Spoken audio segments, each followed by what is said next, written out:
Olá, segunda série, tudo bem? Hoje nós vamos começar a nossa aula número 12 de Química e nós vamos ver os seguintes temas. Primeiro, variação de entalpia. Segundo, entalpia de reação. Terceiro, estado físico e variação de entalpia. Quarto, entalpia de substâncias simples. Quinto, entalpia de formação. E sexto, entalpia de combustão. Então, gente, esses são temas bem pequenos mesmo. Por isso que eu consegui juntar todos para a gente trabalhar todos juntos desta vez, ok? Então vamos começar com variação de entalpia. Então vou sempre fazer de tudo para mostrar alguns exemplos práticos que fica mais fácil todo mundo entender, tá bom? Suponha que uma reação que envolva reagente no estado gasoso esteja ocorrendo em um sistema cujo volume seja mantido constante. O calor envolvido no processo poderá ser diferente daquele que seria obtido se ela fosse realizada sob pressão constante. Então aqui nós temos uma informação que quando se muda a pressão ou se muda o volume de um sistema, o calor da reação, tanto absorvido como liberado, pode ser mudado também. Na prática, a variação de energia liberada ou absorvida em uma reação química pode ser medida com o auxílio de calorímetros, submetidos à pressão atmosférica, ou seja, com o auxílio do calorímetro, nós vamos utilizar uma pressão constante. Quando uma reação ocorre a pressão constante, a energia envolvida é chamada de variação de entalpia. Então, preste atenção nessa definição, gente. Tá? Porque daqui para frente nós vamos falar muito sobre entalpia.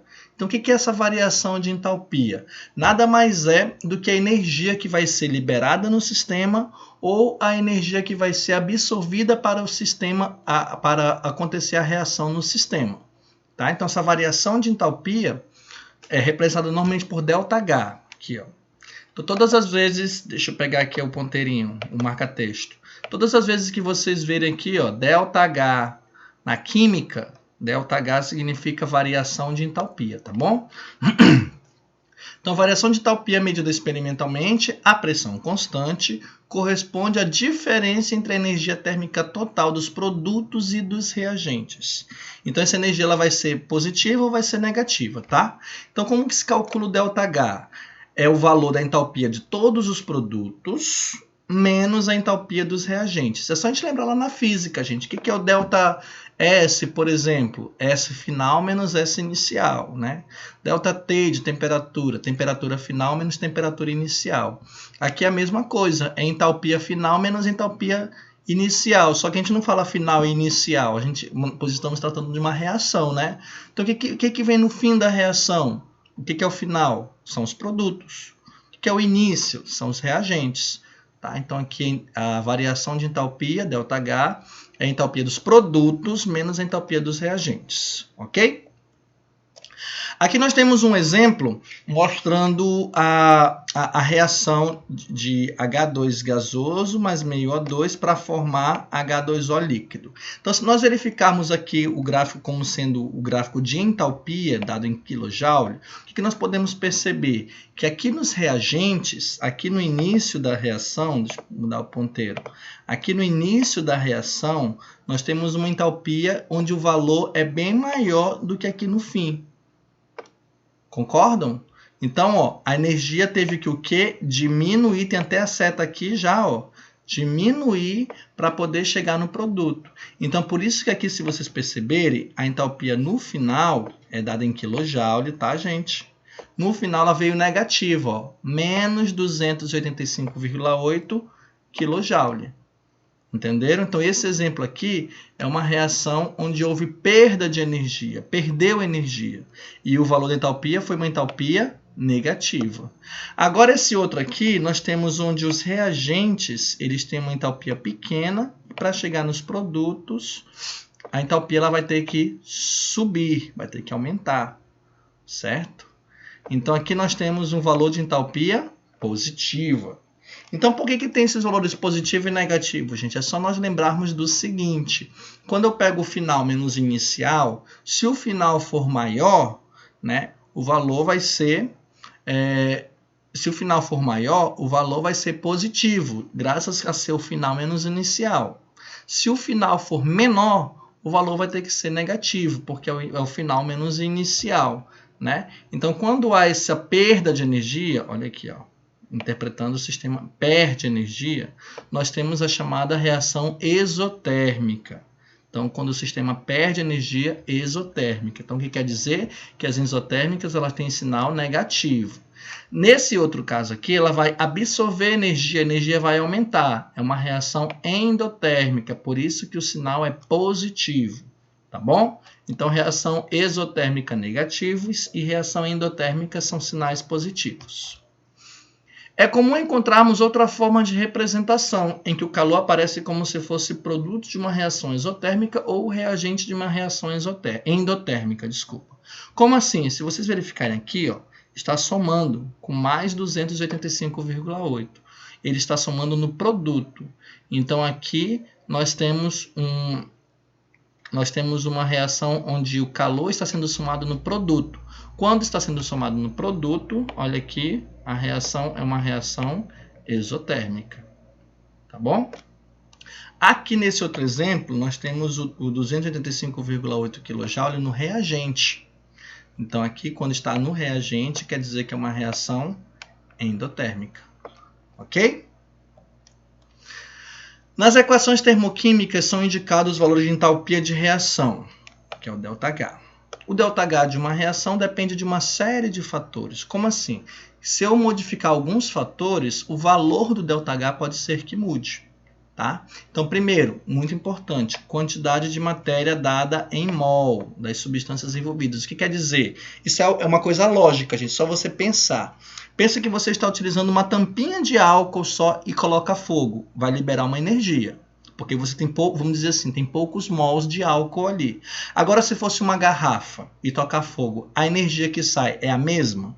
Não, vai ser maior. Né? O fogo vai ser maior, porque depende da quantidade de matéria. Então, quanto maior a matéria, normalmente vai absorver mais energia ou vai liberar mais energia. Mesma coisa, por exemplo, para cozinhar um arroz. Cozinhar um copo de arroz, você vai deixar no fogo determinada quantidade. Agora, se uma panela cheia, vai ter que ter uma quantidade maior de tempo no fogo, né? Porque vai absorver mais energia, tá bom? Também vai depender do estado físico dessas substâncias, tá? Então, por exemplo, se eu quero verificar quanto que uma água vai absorver energia para virar vapor. Se a água estiver no líquido, ela vai absorver uma determinada quantidade de energia. Se ela estiver no sólido, ela vai ter que absorver mais, porque primeiro ela tem que sair do sólido para o líquido, para depois sair do líquido para o gasoso, né? Também vai depender da temperatura e da pressão. Então, dependendo da pressão e da temperatura, pode acontecer mais rápido ou mais lenta.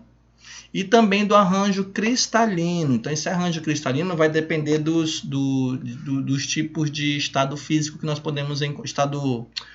Estado cristalino que nós podemos encontrar determinada substância. Por exemplo, o carbono eu posso encontrar como grafite ou como diamante. Então, dependendo do arranjo cristalino, pode ser mais rápido ou mais lenta a reação. Com mais energia ou com menos energia. Devem aparecer indicações correspondentes a todos os fatores. Então, tem que aparecer a quantidade de matéria, tem que aparecer o estado físico, a temperatura, a pressão e o arranjo cristalino quando for preciso, tá bom?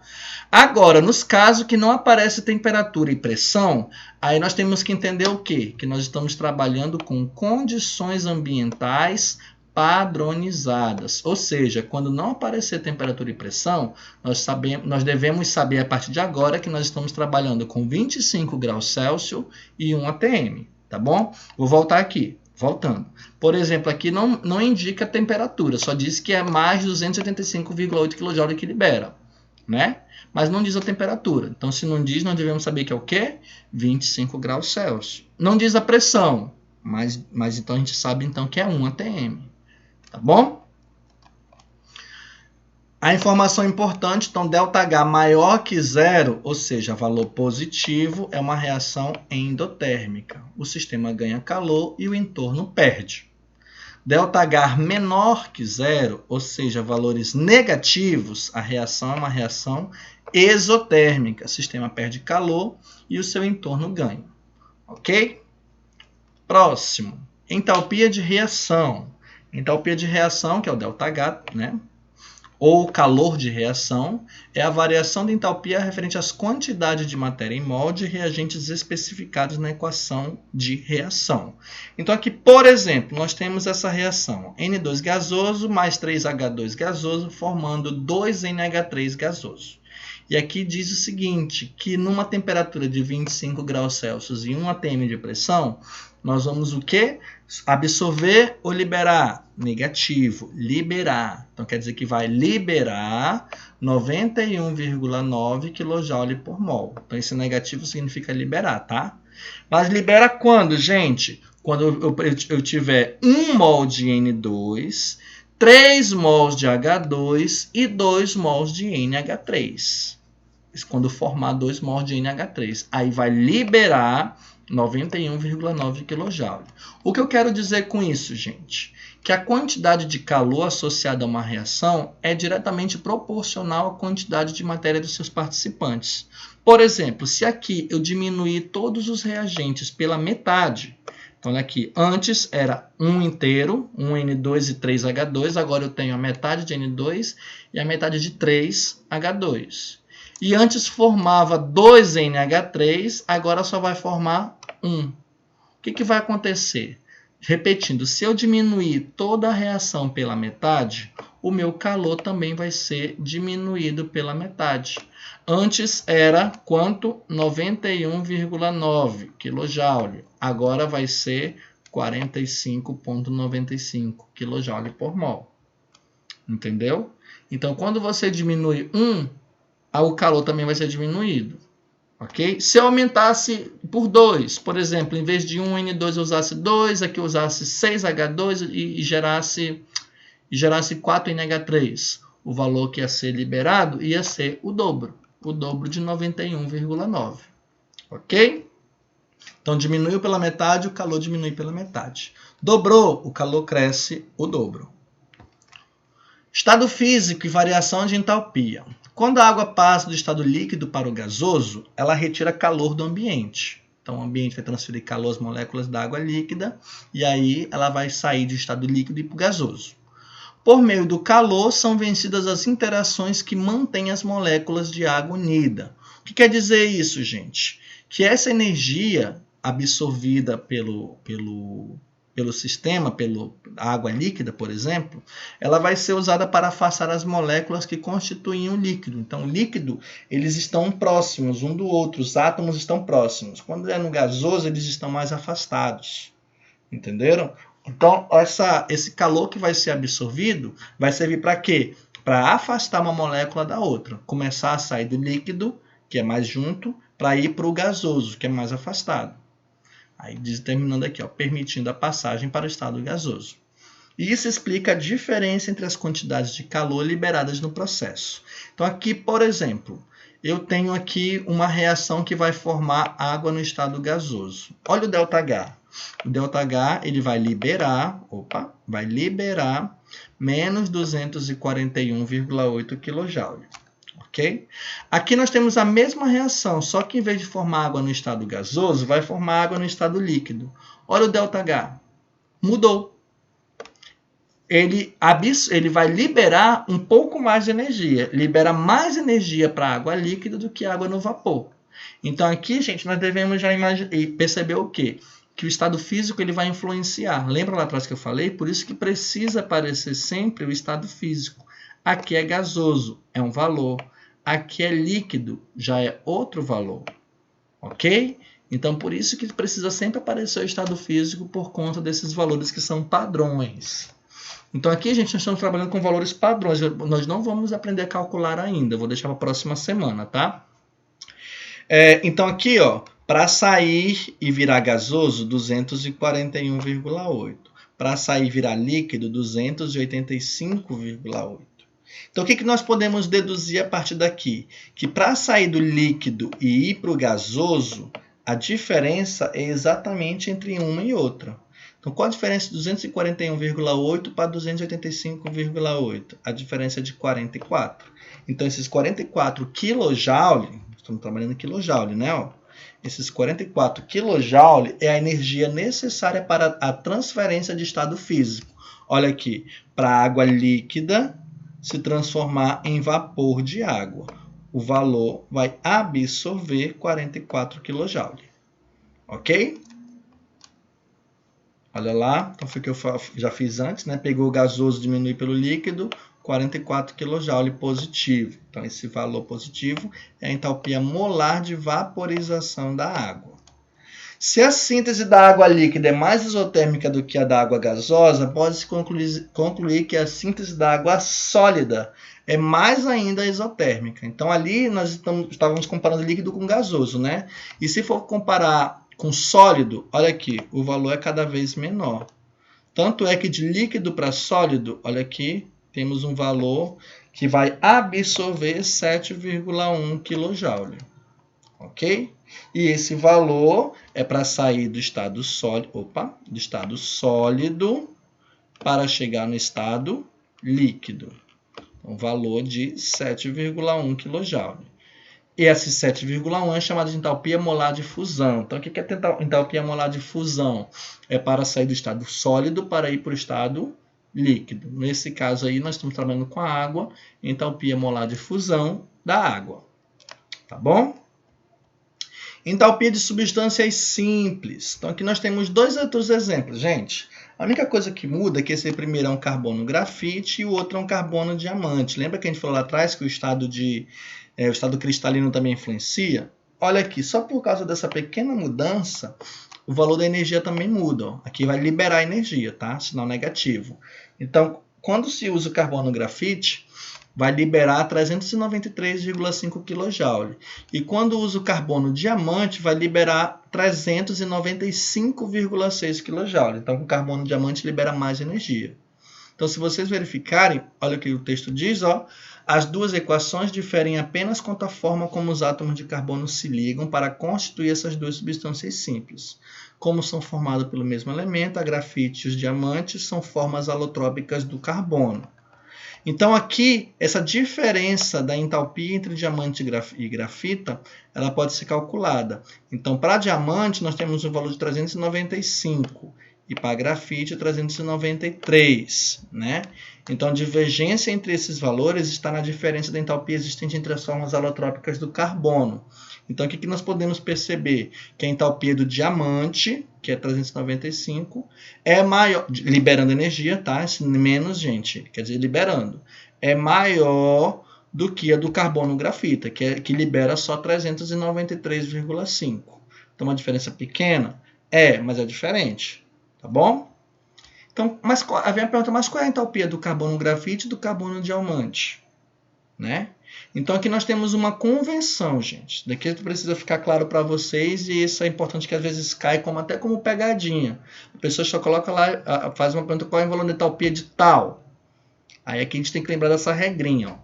A convenção diz o seguinte, que a entalpia de substâncias simples na forma alotrópica mais estável, nas condições padrões, que é 25 graus Celsius e 1 atm, é zero. Então, a entalpia de substâncias simples vai ser igual a zero. Nesse caso aqui, quem é o que é mais encontrado na natureza? O diamante ou o grafite? Grafite, né? Então, olha lá. Ó. Nessas condições padrões, o gás oxigênio é uma substância simples, o gás hidrogênio é uma substância simples, o carbono grafite, o enxofre rômbico, todos vão ter entalpia igual a zero. Enquanto formas alotrópicas menos estáveis do mesmo elemento, como por exemplo ozônio, diamante, enxofre monocíclico, ou seja, não é substância simples, a entalpia vai ser diferente de zero. Ok? Aqui nós temos vários exemplos que a entalpia é zero. Então, carbono grafite, enxofre rômbico, oxigênio, gás hidrogênio, nitrogênio, qualquer metal. Então, caiu lá como na pegadinha. Por exemplo, qual é a entalpia do ouro? O ouro é um metal. Então, o valor é zero, porque é uma substância simples, tá bom? Aí aqui outros exemplos para tomar cuidado, os alotrópicos, que não são substâncias simples, tá? Carbono diamante, enxofre monocíclico e o ozônio. Aí eles vão ter valores maiores que zero. Entalpia de formação. Então, aqui se vocês verificarem, nós temos uma reação onde vai formar água. e quando formou, liberou essa energia aqui, ó, liberou 285,8. Essa equação indica que a entalpia de formação da água líquida é menos 285,8, certo? Então, é só pegar, nada mais é do que pegar o valor da entalpia da água líquida e diminuir pelo valor da entalpia do hidrogênio com o oxigênio, né? Como nós aprendemos, H dos produtos menos H dos reagentes. É que foi feito aqui, ó. Produto menos os reagentes. Aí nós sabemos que o hidrogênio e o oxigênio, eles estão nas condições padrão. Então, acabei de falar, né, lá atrás. H2, gasoso, qual a entalpia? 0. Qual a entalpia do O2? 0. Então, aqui de cara eu posso afirmar que esse valor aqui, menos 285,8, é a entalpia só da água. Já que os outros são 0, então esse é só o valor da água. Ok? Então, a entalpia de padrão de formação, ela pode ser obtida de acordo com sabendo da teoria de que a entalpia padrão de uma substância simples é igual a 0. Aí aqui nós temos a entalpia padrão de formação de alguns compostos: água líquida, água sólida, água gasosa, água oxigenada, SO2, SO3, H2, SO4, CO, CO2, NO, NO2, NH3. Professor, eu preciso saber desses valores? Não. Nem eu sei, se vocês me perguntarem esses valores, não. O que nós precisamos saber é que de uma substância simples é 0. Substâncias compostas, como todos esses que têm os valores diferentes, ó, nós não precisamos saber. O que nós precisamos saber é usar. Tá? Então, por exemplo, se eu pergunto na prova, a formação do CO é uma reação exotérmica ou endotérmica? É menos 110,5. Então, eu sei que é exotérmica. Por quê? Porque o sinal é negativo. Tá? E do NO? Já do NO vai ser endotérmica. Por quê? Porque o sinal é positivo. Ok? Então, essas teorias assim que nós precisamos saber. Beleza? Entalpia de formação ou calor de formação de uma substância é a variação de entalpia associada à reação de síntese de um mol da substância a partir de seus elementos constituintes na forma mais estável a 25 graus Celsius e 1 atm. Então, essa é a entalpia de formação. E você sabendo que os elementos constituintes estão na forma mais estável, então se o valor é igual a 0, aquele valor que foi descoberto no final é a entalpia de formação, é a entalpia daquela substância pura, ok? E a última é a entalpia de combustão, também chamada de calor de combustão. Então, é a variação de entalpia associada à combustão de um mol da substância, estando os participantes da reação a 25 graus Celsius e 1 atm. Como assim, professor? A entalpia de combustão de uma substância é quando você pega a substância que você quer saber e queima ela. Normalmente, a queima, gente, é a reação com gás oxigênio, tá? E sempre aqui, ó, o valor é 1. Lembra, quando não tem nada... Ui, que feio. Quando não tem nada antes da reação, é 1. Então, o que aqui diz, ó? Combustão de 1 mol da substância. Então, é quando você queima 1 mol daquela substância. Por isso que aqui a gente vai utilizar, ó, o oxigênio com valor quebrado. Porque se eu arredondar, por exemplo, a 7... aqui eu vou ter que arredondar para 2, já não tenho só 1 mol, eu vou ter 2. Então, é sempre 1 mol do que você quer obter. Tá? Então, você quer saber a entalpia de combustão do etano, então tem que ter 1 mol de etano. Você quer saber a entalpia de combustão de um carboidrato, então tem que ser 1 mol desse carboidrato. E aqui é uma informação muito importante, olha aqui, gente. Nesse exemplo aqui, o valor dado é de menos 1560,7. Informação importante, gente, vou até colocar uma seta aqui, ó. Toda combustão libera energia, é só você pensar, você está queimando algo, e se você aproximar perto, você sente o calor. Você sente aumento de temperatura. Então, toda combustão, a entalpia vai ser negativa, tá bom?